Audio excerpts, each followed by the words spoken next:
𝗙𝘂𝗿 और coding pro के new tutorial में आपको बहुत ज़्यादा खुशामदीद है। तो यार जैसा कि तुम लोगों को पता है कि हमने CSS का जो ट्यूटोरियल्स था उसमें लास्ट लेक्चर था, उसमें प्रोजेक्ट बनाया था और रेस्पॉन्सिव एक वेबसाइट हमने बनाई थी कि किस तरह से हम एक रेस्पॉन्सिव वेबसाइट बना सकते हैं और उसको मुकम्मल तौर पे मतलब इस तरह से कर सकते हैं कि वो आप किसी भी स्क्रीन में चल सके। तो यार आज की इस जो ट्यूटोरियल है इसमें हम CSS ग्रिड्स के बारे में कुछ देखेंगे। आप CSS ग्रिड्स को बस इतना समझ सकते हैं कि ये भी एक तरीका है कि आप इसकी मदद से भी वेबसाइट्स बना सकें। तो यहाँ पे यार बेसिकली बस इतना है कि हमने CSS ग्रिड्स को थोड़ा सा हम टच करेंगे, इसको ज़्यादा डिटेल में नहीं जाएंगे। डिटेल में इसको मैं आपको बाद में फिर समझा दूंगा, लेकिन फिलहाल इसका हम जो इंट्रोडक्शंस है और इसके जो कुछ बेसिक जो इम्पोर्टेंट वो हैं वो हम ज़रूर डिस्कस करेंगे CSS की इस प्ले लिस्ट में। तो यार आज की इसमें हम इंट्रोडक्शन पढ़ेंगे और मैं आपको क्रिएटिंग बेसिक ग्रिड बनाना सिखाऊंगा आज CSS में। तो यार सबसे पहले हम यहाँ पे क्या करेंगे कि सिंपली अपना जो डिव है उसको हम कंटेनर की क्लास जो कि हम स्टार्ट से करते आ रहे हैं और आई होप आप सबको पता है अच्छे से। तो यहाँ पे मैं सिंपली div डॉट कंटेनर लिखूंगा और इसके अंदर एंटर करूंगा और यहाँ पे यार मैं सिंपली क्या करूंगा कि div डॉट जो क्लास है वो मैं एटम की बनाऊंगा और उसके बाद यहाँ पे मैं लिखूंगा दिस इज एटम और उसके बाद यहाँ पे ये डालूंगा। अब आप सोच रहे हो कि क्या है ये, मैं बहुत अच्छे से आप लोगों को आगे बता चुका हूँ। ये बेसिकली एक क्या कहते हैं शॉर्टकट है लिखने का, लाइंस का बहुत ज़्यादा कॉपी करने का। तो यहाँ पे इसको मैं कितनी बार बनाना चाहता हूँ, तो मैं इसको बनाना चाहता हूँ आई थिंक 10 टाइम्स इनफ रहेगा। तो ये इस तरह से बेसिकली कुछ बन के आ जाता है कि आप क्लास आपने 10 रोज़ बनानी थी तो इस तरह से ये 10 बन चुकी हैं। ये इसका शॉर्टकट था बनाने का, जो कि मैं आपको पिछली वीडियोज़ में बहुत सारी बार रिपीट कर चुका हूँ। तो अगर आपने अभी तक इस प्ले लिस्ट को असेस नहीं किया तो आप असेस कर लें ताकि आपको इन तमाम शॉर्टकट्स और दूसरी चीज़ों की समझ आ जाए।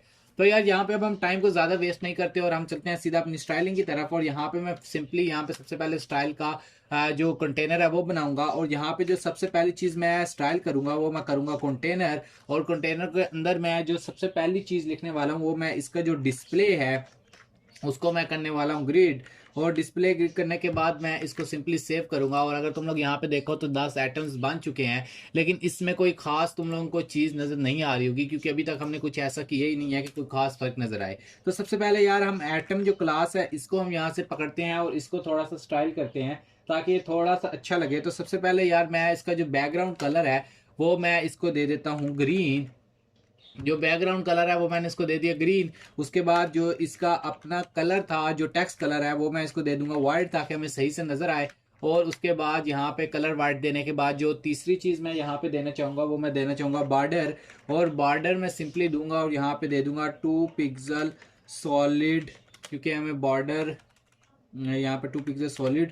तो यार मैं यहाँ पे रेड कर दूंगा ताकि सही से हमें बॉर्डर नजर आए 2 पिक्सल सॉलिड। और उसके बाद यहाँ पे भी फिलहाल इसी को सेव करते हैं और चलते हैं उसकी तरफ। तो यहाँ पे तुम लोग देख सकते हो कि ये जो बॉर्डर था ये आ चुका है, लेकिन ये थोड़ा सा बहुत ज़्यादा अजीब लग रहा है। तो यहाँ पे सबसे पहले तो हम मार्जिन ऐड करते हैं 3 पिक्सल ताकि ये थोड़ा सा यार सेपरेट और हमें जो हमारे एटम्स हैं वो सही नजर आए। ठीक है, तो यहाँ पे ये ब्रैकेट को मैं करता हूँ रिमूव, फाइल को सेव करता हूँ और यार यहाँ पे जाता हूँ। तो यहाँ पे तुम लोग देखो कि हमारा जो था बॉर्डर रेड हो चुका है। और उसके बाद यहाँ पे यार एक काम करते हैं कि जो बॉर्डर है इसको रेड की जगह पे मैं ब्लैक कर देता हूँ। ठीक है, तो ब्लैक कर देते हैं बॉर्डर को।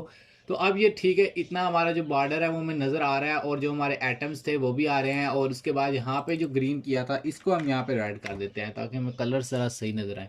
तो अब ठीक है यार, तो ये आंखों में बहुत ज़्यादा पड़ रहा है लेकिन एडजस्ट कर लेना। ठीक है, अब समझने के लिए अच्छे से करना पड़ेगा। अब यहाँ पे यार और हम क्या कर सकता हूँ कि अब हम ग्रिड्स की कुछ प्रॉपर्टीज़ पढ़ते हैं और मैं तुम लोगों को बताता हूँ कि अगर मैं चाहता हूँ कि यार ये जो हैं ये कॉलम्स में डिवाइड हो जाएं। ठीक है, एक को इतने कॉलम्स मिले, दूसरे को इतने और तीसरे को इतने, उसके लिए मैं क्या कर सकता हूँ मैं तुम लोगों को यहाँ पे लिख के बताता हूँ। सबसे पहले मैं यहाँ पे यूज़ करूँगा GTC, जिसका मतलब होता है ग्रिड टेम्पलेट कॉलम्स। तो यहाँ पे मैं सबसे पहले लिखूंगा ग्रिड। तो नीचे आप देख सकते हैं सेकंड नंबर पर उसने मुझे बता दिया ग्रिड टेम्पलेट्स कॉलम्स। तो यार मैं कहता हूँ कि जो पहला कॉलम है वो जो है उसकी जो विड्थ है वो 300 पिक्सल हो जाए, जो सेकंड है उसकी हो जाए 100 पिक्सल और जो थर्ड है उसकी भी हो जाए 100 पिक्सल। अगर अब मैं यहाँ पे फाइल को सेव करता हूँ तो अब यहाँ पे तुम लोग देखो कि जो उसने पहले नंबर पे थे टेम्पलेट्स के उसको उसने दे दिया 300 पिक्सल की हाइट, जो दूसरे नंबर पे थे एटम्स वाले उसको उसने दे दिया 100, और जो तीसरे नंबर पे थे उसको भी उसने दे दिया 100।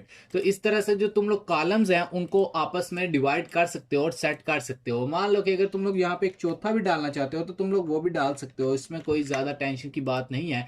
तो अगर तुम लोग इस तरह से डालोगे तो ये इस तरह से भी डाल जाएगा। मतलब तुम लोगों को जितने कॉलम्स चाहिए हो तुम लोग इसकी मदद से वो कॉलम्स बना सकते हो, और उन कॉलम्स की हाइट विड्थ भी इसको बता सकते हो कि तुम लोगों को कितनी चाहिए। तो ये इस तरह से बेसिकली वर्किंग करता है। इसके अलावा अगर तुम लोग यहाँ पे एक और चीज़ डालना चाहते हो, मान लो कि तुम लोग चाहते हो कि, तो यार यहाँ से मैं 50 को मिटा दूंगा, ये बस मैंने समझाने के लिए बनाया था तुम लोगों को।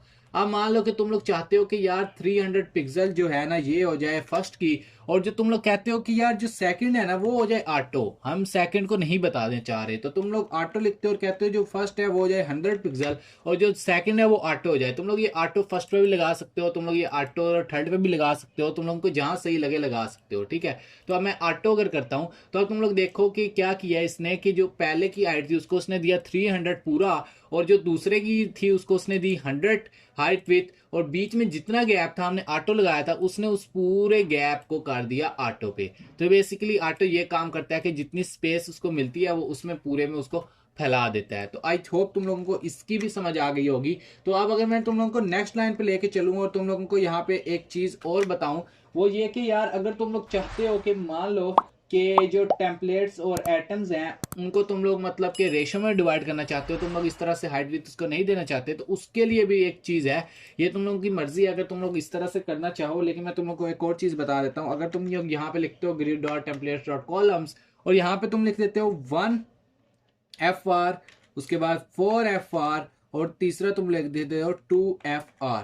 तो बेसिकली इसका क्या मतलब है, इसका ये मतलब है कि जो पहले वाला बॉक्स है वो बाकियों की, जो दूसरे वाला है वो उससे 4 गुना बड़े हों, और जो तीसरे वाला है वो पहले वाले से 2 गुना बड़े हों। तो आई होप इसकी तो तुम लोगों को समझ आ गई होगी। अब तुम लोग देखो तो वही सेम काम हो रहा होगा, जो पहले वाला था वो सबसे छोटा है, ठीक है, और जो पहले वाला है दूसरे वाला पहले वाले की निस्बत 4 गुना बड़ा है, और जो तीसरे वाला है वो पहले वाले की निस्बत 2 गुना बड़ा है। तो इस तरह से तुम लोग इसको 1:1:2 की रेशियो में डिवाइड कर सकते हो। और अगर तुम लोग यहाँ पे भी 1 करते हो और इसको सेव करते हो फाइल को, तो अब तुम लोग देखना कि जो पहला है और जो तीसरा है वो सेम रहेंगे, जबकि जो दूसरे नंबर वाला है वो बड़ा हो जाएगा। तो इस तरह से तुम लोग ये जो रेशियोज हैं इसमें भी इसको कर सकते हो डिवाइड, और इसमें भी जो अपनी कॉलम्स हैं उनको हाइट विड्थ उसकी भी सेट कर सकते हो। तो आई होप तुम लोगों को इसकी समझ आई होगी। मैं दोबारा से रिपीट करता हूं कि मान लो सबसे पहले तुमने लिखा डिस्प्ले और ग्रिड। जैसे तुम लोग डिस्प्ले ग्रिड लिखोगे तो ये जो कंटेनर है ग्रिड में कन्वर्ट हो जाएगा, और इसके अंदर जितने एटम्स हैं ये ग्रिड के एटम्स बन जाएंगे, ठीक है। उसके बाद यहाँ पे जो मैंने लिखा grid dot template dot columns, तो अब हमारा जो डिस्प्ले है, हमारा जो कंटेनर है वो ग्रिड का बन चुका है। अब मैंने उसके अंदर कॉलम्स बनाने हैं, तो मैंने सिंपली उसको बताया कि यार ये कॉलम्स मैं बनाने के लिए लिख रहा हूँ, और जो मुझे पहला चाहिए वो इतनी हाइट विड्थ के चाहिए, दूसरा इतना, तीसरा इतना, ठीक है। उसके बाद मैंने दूसरे नंबर पे जो चीज बताई वो ये कि अगर तुम लोग 2 की देना चाहते हो और तीसरे को ऑटो करना चाहते हो, चाहे वो यहाँ पे ऑटो करो या यहाँ पे कि वो ऑटोमेटिकली उसको ले ले, तो तुम लोग ऑटो का यूज कर सकते हो। और तीसरे में मैंने बताया कि अगर तुम लोग रेशो की मदद से बॉक्सेस को या उसको डिवाइड करना चाहते हो तो तुम लोग रेशो की हेल्प से भी कर सकते हो, जैसे कि यहाँ पे मैंने तुम लोगों को करके भी दिखाया, ठीक है। तो लेकिन यहाँ पे भी एक सवाल आता है कि अगर तुम लोगों को ये बहुत ज्यादा लाइंस चाहिए तो तुम लोग बार बार लिखोगे, तो उससे तुम लोगों का जो बहुत ज्यादा एक तो टाइम जाया होगा, दूसरा तुम लोग बार बार लिख भी नहीं सकते। तो उसके लिए भी यार एक चीज होती है, कोई ज्यादा टेंशन की बात नहीं है। तुम लोग सिंपली यहाँ पे वही grid dot templates dot columns लिखोगे, और यहाँ पे तुम लोग सिंपली लिखोगे रिपीट। अगर यहाँ पे देखो मैं रिपीट लिखता हूँ, और रिपीट लिखने के बाद मैं सिंपली यहाँ पे लिखता हूँ 10, और उसके बाद मैं लिख देता हूँ ऑटो, कि सारी जो है वो ऑटो हो जाए, ठीक है, 10 के बाद। और यहाँ पे अगर मैं देखो सेव करता हूँ तो ये देखो जो 10 की 10 थी वो एक लाइन में आ गई है, ऑटो हो गई है, ठीक है। अगर अब मैं चाहता हूँ कि यार ये रिपीट जो है वो 10 टाइम्स ना हो, बल्कि ये रिपीट्स हो 6 टाइम्स, तो फिर तुम लोग देखना 6 टाइम्स मैंने लिखा, जो 6 थी वो ऊपर आ गई और जो नीचे थी वो 4 आ गई। इस तरह से अगर तुम लोग यहाँ पे ऑटो नहीं देना चाहते तो तुम लोग अपनी मर्जी से भी इसको सेट कर सकते हो, ठीक है। 300 पिक्सल दोगे तो 300 पिक्सल होगी, लेकिन वो ज्यादा आगे निकल गई है, देखो नीचे से स्क्रोलेबल बन गया, लेकिन वो लेगी एक ही लाइन पे, क्योंकि तुम लोगों ने यहाँ पे लिखा हुआ है 6। तो यहाँ पे मैं इसको ऑटो ही रहने देता हूँ, ठीक है। और ऑटो रहने के बाद यहाँ पे इसको 6 नहीं करता, बल्कि यहाँ पे इसको मैं सिंपली कर देता हूँ 3, और 3 करने के बाद ये आई थिंक इस तरह से कुछ ज़्यादा अच्छा लग रहा है। तो ये इस तरह से तुम जो ग्रिड टेम्पलेट्स कॉलम्स था उसको रिपीट करके भी यूज़ कर सकते हो। तो आई होप तुम लोगों को इसकी भी समझ आई होगी यार। जो यहाँ पे अब इस वीडियो को खत्म करने से पहले मैं तुम लोगों को लास्ट प्रॉपर्टीज की बताने वाला हूँ, वो है ग्रिड और गैप की। और यहाँ पे मैं इसको करने वाला हूँ यूज, और यहाँ पे तुम लोगों को मैं यूज करके बताता हूँ कि ये बेसिकली करेगी क्या काम। तो यहाँ पे सबसे पहले जो था वो मैं दे देता हूँ 2rem के, जो उसकी रिलेटिव प्रॉपर्टी है उससे 2 गुना उसका जो साइज है वो बड़ा हो जाए। तो अब तुम लोग देखो कि यहाँ पे 2rem जैसे ही मैंने लिखा कि जो ऊपर वाली उसकी रिलेटिव थी वो उसके 2 गुना, क्या कहते हैं, उसने जो स्पेस थी वो ऑटोमेटिकली बढ़ा ली। और अगर यहाँ पे मैं इसको 1 करता हूँ तो ग्रिड के बीच में जो स्पेस है वो कम हो जाएगा। तो जैसे तुम लोग देख सकते हो कि कम हो चुका है। तो इस तरह से ग्रिड डॉट गैप की प्रॉपर्टी यूज करके तुम लोगों की कॉलम्स हैं, जो तुम लोगों ने ग्रिड टेम्पलेट कॉलम्स की मदद से कॉलम्स बनाए हैं अपने ग्रिड कंटेनर के अंदर, ग्रिड डॉट गैप की मदद से तुम लोग उनके दरमियान स्पेस अपनी मर्जी से डाल सकते हो। तो आई होप यार तुम लोगों को इस लेक्चर की और इस ट्यूटोरियल की अच्छे से समझ आई होगी। अगर तुम लोगों को कोई चीज़ समझ नहीं आई तो तुम लोग मुझे कमेंट सेक्शन में पूछ सकते हो, मैं तुम लोगों को पक्का रिप्लाई करूंगा ही वहाँ पे। और अगर आज की वीडियो तुम लोगों को अच्छी लगी हो और कुछ ना कुछ समझ आया हो तो यार वीडियो को लाइक करना, चैनल को सब्सक्राइब कर दो अगर चैनल पे नए हो, ताकि इस तरह का कोई ट्यूटोरियल तुम लोगों को मिस ना हो। आज की वीडियो में बस इतना ही, मिलते हैं नेक्स्ट वीडियो में। अपना ख्याल रखिएगा, अल्लाह हाफिज़।